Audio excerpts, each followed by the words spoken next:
Well, I'm Jim Longworth, and welcome to another edition of Triad Today. Coming up later on, our infamous roundtable gets together. We'll get into all sorts of controversies, so stay tuned for that. But between now and then, some great guests and information coming your way. I hope you will stay with us for the entire program. But we're going to start out with a superstar, an international superstar, has been for many, many decades, and I'm a big fan of his. And he's accompanied by a familiar face that's been on the show before. On my immediate right, none other than the original Billy Crash Craddock, Hall of Fame singer of such songs as Rub It In. I think you're hearing that underneath me right now. I should just shut up and listen to the song for the next 5 minutes. And also Dave, I call him Davey Crash Briggs. Dave Briggs, director of High Point Theater. Welcome, guys. Good to see you again, sir. Good to see you. And Dave, of course, we'll get to you in just a second to help promote the fact that you're bringing Crash in for a concert. Billy, Crash, let me start with you first. I didn't ask you this time when you were here several years before. Very quickly, how did you get the nickname Crash? I got what a lot of people think I got it from racing cars and all that, but and where that came from, Marty Robbins introduced me one night, and he said a race car enthusiast, and everybody took that to mean that you were. But I got it from playing football. Oh yeah. Believe it or not, I played right halfback. My brother Ronald played left, and I was the smallest man on the team. So whenever the guard and attacker would open up a little hole, I was gone because all the guys were so big. I didn't want to get hurt. I tried to play football. I played left out. That was the. Now, who was your favorite singer when you were a little boy? Well, I had a lot of them, but I guess my very favorite was Carl Smith. Okay.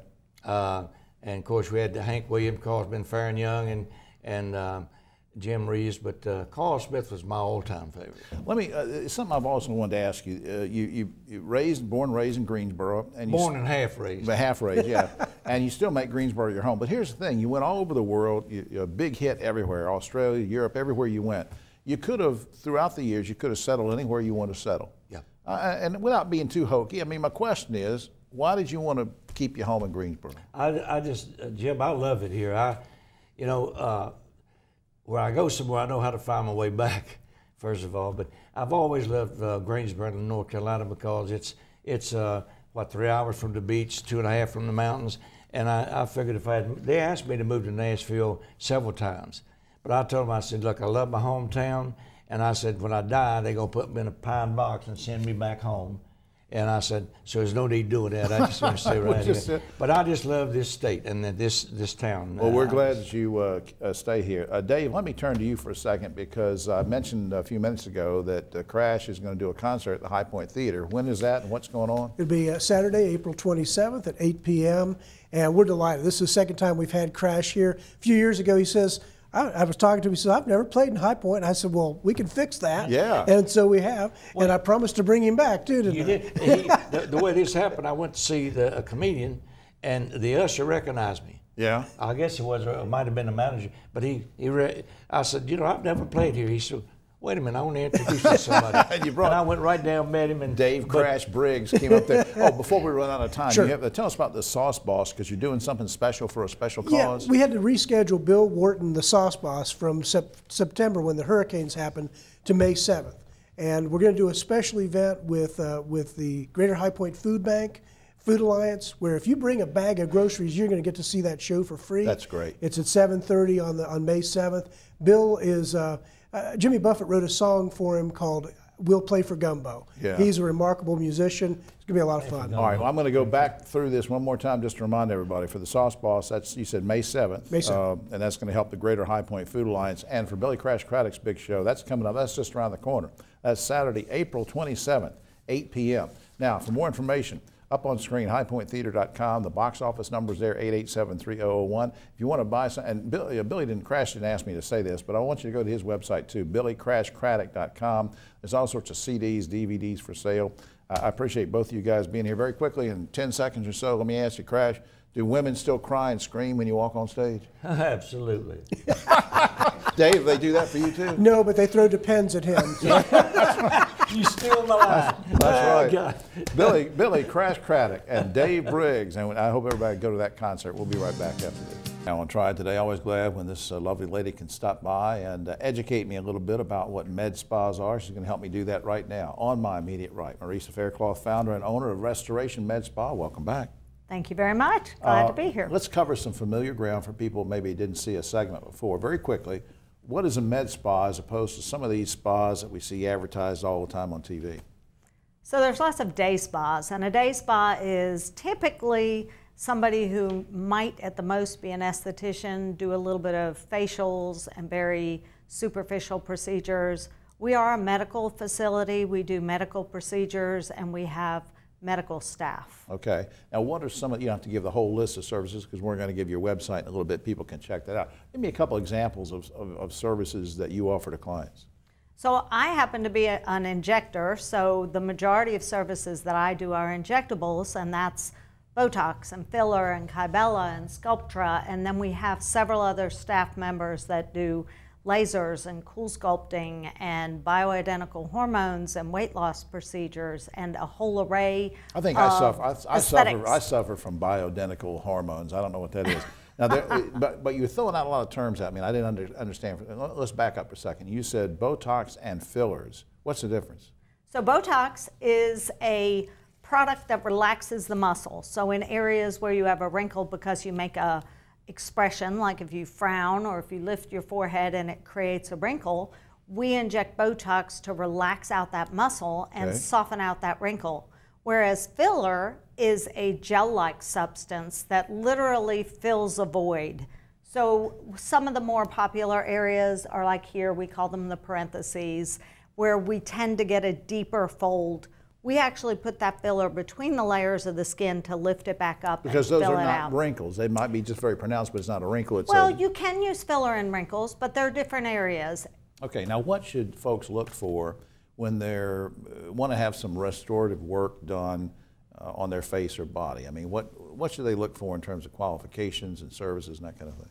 So you want to make sure that whoever's working on you is qualified, because we see all those pictures in the tabloids and we see people that look strange and don't look the way we want to look. The goal is to create a soft, natural look, and that means you need an injector that's qualified, that knows the anatomy, that knows how to create a soft, youthful face. And that's typically someone that obviously has been trained well, somebody who's certified.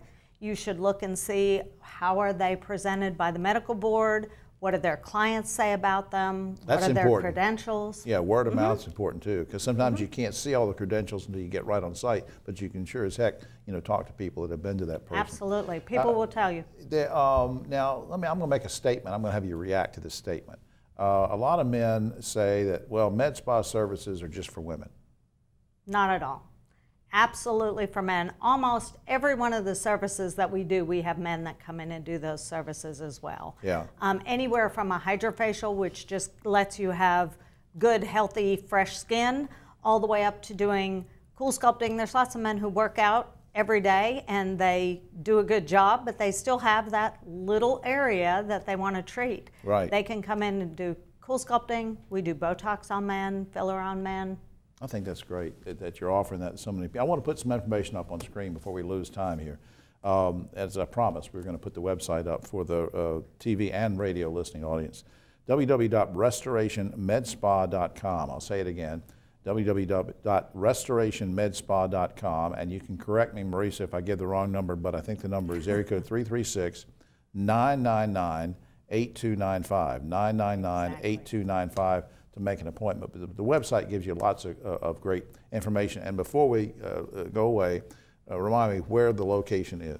We're at 250 Executive Park Boulevard, right off Stratford Road. Okay, very convenient for everybody to come in. Easy to get to. All right, Marisa Fairclough, thanks for coming. Thank you so much. All right. Appreciate it.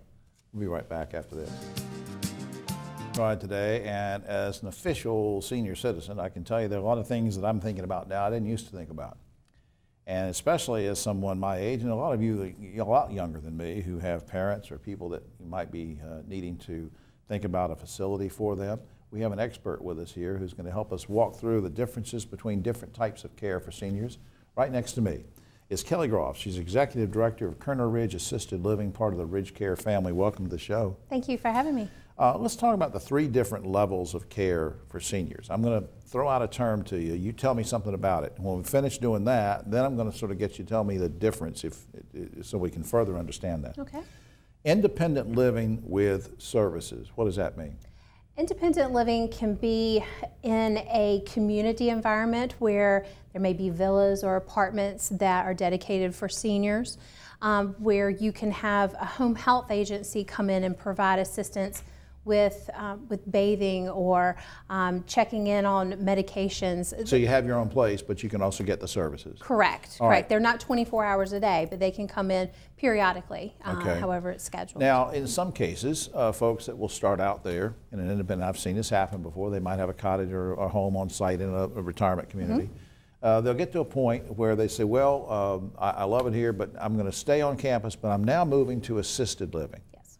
So tell me what's that difference when you make that shift? That's going to be somebody who needs a little bit more hands-on assistance. Where independent living may have emergency services, the assisted living is going to have staff there 24 hours a day to help with various activities of daily living, you know, bathing, dressing, using the bathroom, but they also can provide 3 meals a day, medication administration. It's going to be a lot more hands-on than they would have in their own home. And correct me if I'm wrong, although Ridge Care operates lots of fine facilities of different kinds all over the state, but at Kerner Ridge, that would be the way to describe what you do at Kerner Ridge is assisted living. Correct. We have assisted living, but we also have a specialized memory care program, which is focusing for people that have Alzheimer's and dementia. Right. So that's a little bit of a difference. Absolutely. Now, the third thing, before I forget, skilled care. Yes. How does that differ from somebody who says, well, I'm in assisted living, and there's great activities and great support here, whatever,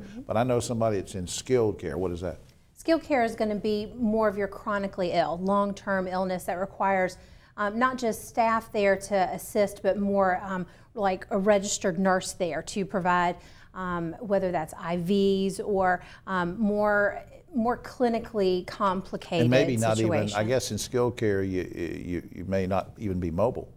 A lot of times you're not. You know, can't even operate a wheelchair by yourself or something. So it's good to know that that's available. There are some. I'm sorry. There are some situations where somebody may go to skilled nursing for short-term rehabilitation if they had a fall and maybe fractured a hip and they need some intense rehab. They could also go to a skilled care community and get those services as well. One question I've heard come up before too is that people say, well, you know, I hear great things about Kerner Ridge and Ridge Care and whatever. Boy, I'm afraid to call. I'm afraid to call over there to Kelly because, well, it's going to cost so much. I'll have to sell my home and I'll have to give all my savings up and what. But you don't do that. No, you know, unfortunately, long-term care does have a cost associated with it.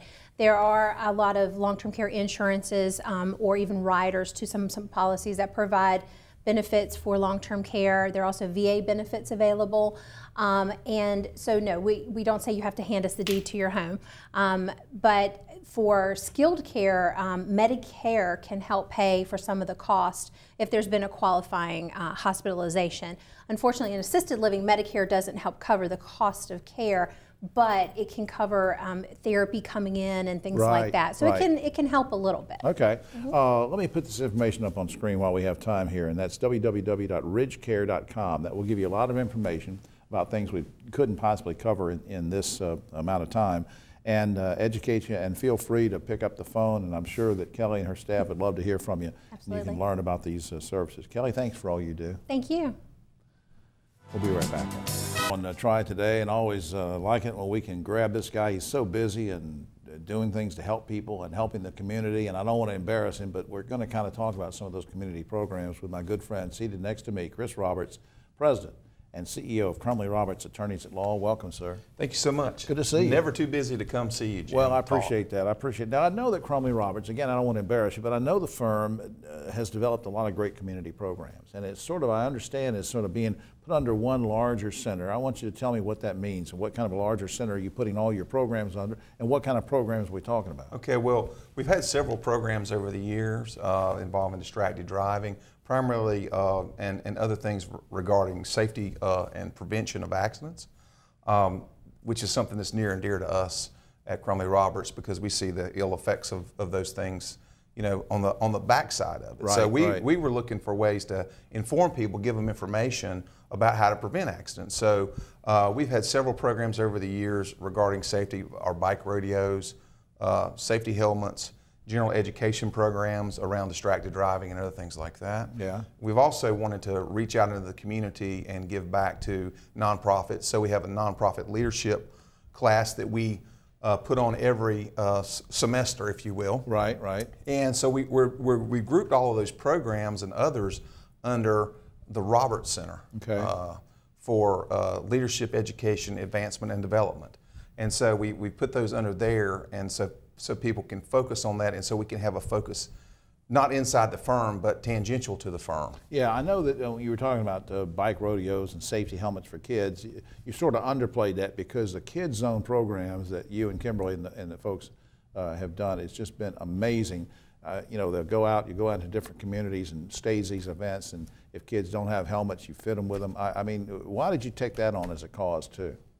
But, you know, really particularly focus on kids' safety. Well, we just saw that, well, it was, in my lifetime of work, unfortunately, I've seen a lot of kids injured, and, you know, through something that's totally preventable. And so if you wear a helmet, you're not going to get injured as greatly. And wearing helmets save lives. Yeah, and so absolutely. It's a simple thing that we can do to try to provide properly fitted helmets to, you know, take care of those issues when they arise. It's not if, but when. Absolutely, and you do such a great job of that. And we'll put up a website in just a little bit so people can get more information and maybe talk about how they can have some of these safety events at their organizations. I want to stay on the theme of young people, but move it to older young people and talk about scholarships. Yes. You do all sorts of scholarships that help high school age, wanting to go to college, community college, wanting to go somewhere.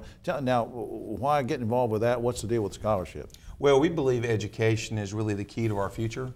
And once again, we can focus on, in North Carolina, we saw the need, in addition to focusing on scholarships for high school students that are moving on to college, there was a lot of retraining going on in our economy. And so we developed several years ago what we call the Next Step Scholarship, which is for someone who's moving from community college, or maybe they had some community college in their past, and they're moving on to a 4-year degree. All right. And so we set aside scholarships specifically for that. All right. Now, I want to put up some information on screen. CrumleyRoberts.com is something, there's a website I want you to check out. It gives you a lot of good information. You can find out about the Roberts Center there as well. Also, I'd like you to support something that Chris's wife, Kimberly, is involved with. She has a store called The Red Effect in High Point. Right. And proceeds from that go to scholarships, especially, I believe, for women. And Chris can correct me if I'm wrong, but I'm going to put that up on screen, theredeffect.com as well. And before time runs out, we have a few seconds left. I don't think I've ever asked you this on the show before. What made you want to go into law? Well, what made me want to go into law was a desire to help people. Sometimes that sounds hokey, but it was instilled in me at an early age to serve people and to help people. And I want to help people solve their problems. And you do that through the legal side, and you do it through the community programs, and I really salute you in all seriousness, you and Kim and everybody, for doing that. Thank you, young man. Thank you so much. All right, we man. appreciate it. Thanks, Chris. Absolutely. We'll be right back after this. Now on Triad Today, time for the roundtable. Just about wanted to tell you, pick up a copy of Yes Weekly. I think you'll like it. Also, we have questions come up from time to time. Check out triadtoday.com. We have our episodes streaming there, fully closed caption, and all sorts of information and videos and neat stuff there, triadtoday.com. All right, now for the roundtable. On my right, but always the political left, Ogie Overman, the great broadcaster journalist. Next to him, the lovely and talented Carol Andrews, who is the face of ABC 45 and My 48, does all these business reports and everything. And Dave Briggs, who you saw earlier in the program with Billy Crash Craddock. Dave from the High Point Theater. Welcome, gang, and let's get right to it. Due to confusion over budget accounting, more than 5,000 employees with the North Carolina Department of Transportation accidentally received huge raises, some as much as 65% raises. Should those raises be rescinded, reduced, or left as is? Ogie.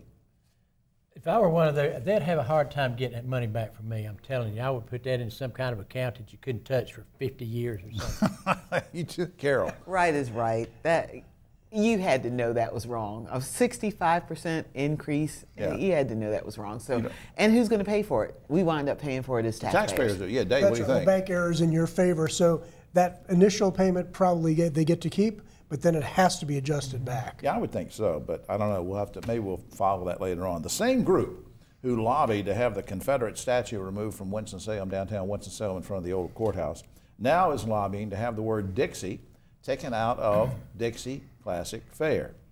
Are you guys and gals okay with getting rid of the word Dixie because they say it was a reminder of the Confederacy and slavery. You in favor of getting rid of the word Dixie? Is that okay with you, Ogie? Well, you know where I stand. I'm okay with the statues. I'm okay with ACOP. You mean having them removed? Yeah, but you just cannot change history. And I don't see the connection between slavery, racism, and the word Dixie. I mean, I used to write for a paper named the Dixie Racing News. I used to have a horse named Dixie. It's not the song Dixie. I mean, Gerald, they want to take it out of the fair. I think people can be offended, but I think you can go too far. And again, I repeat it often, you erase history, you repeat history. Okay, Dave. Dixie's a geographic area south of the Mason-Dixon line. If I'm offended by Yankees, are we going to get rid of Yankee Candle or Yankee baseball? Or Yankee Doodle Or Dandy. Yankee Doodle rid of Dandy? Yankees baseball. Can't get rid of no.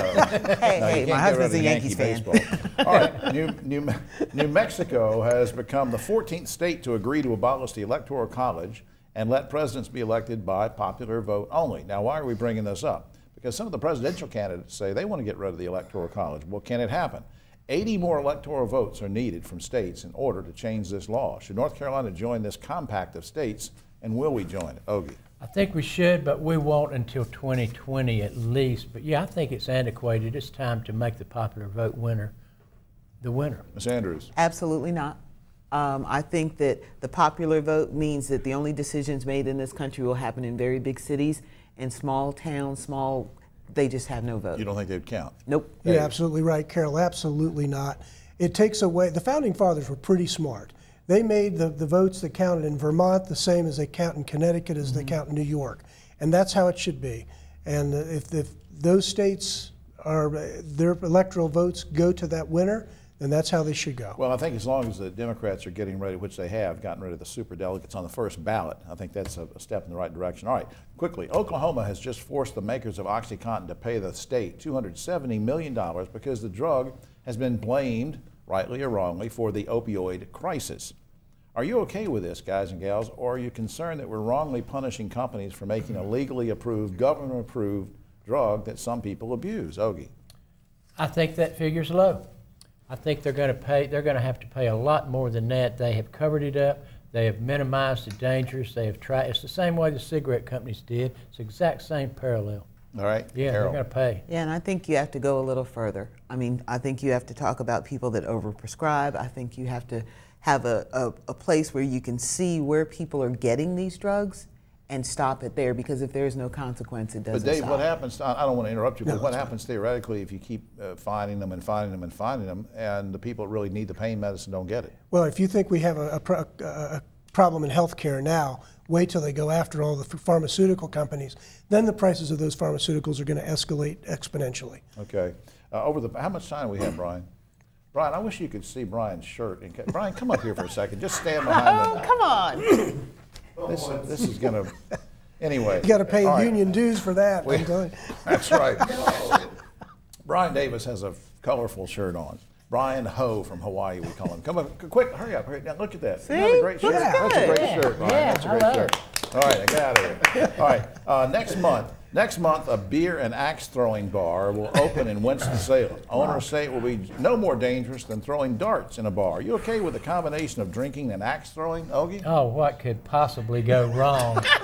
Jeez, what? I'm not anywhere near okay. Carol, Let's just say I won't be there. you won't be there, Dave. Let's bring back jarts. Yeah, whatever that is. I don't even know what that is. Those And were finally, these big, last month, a darts. court in Michigan ruled that a police officer cannot arrest you just for giving him the middle finger salute. Guys and gals, do you agree with the ruling? And have you ever given someone the middle finger? Ogie. Let me tell you a quick story. One time when I was thumbing as a hippie, long hair, beard, a highway patrolman leaned over and shot me.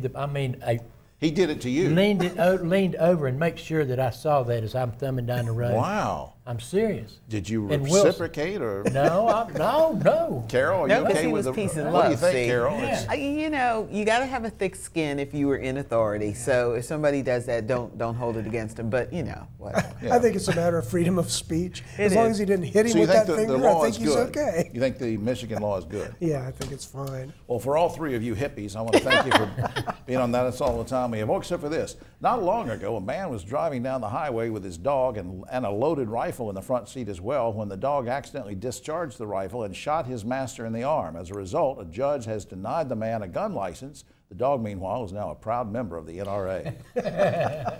For all of us here on Triad Today, I'm Jim Longworth. We'll see you next week.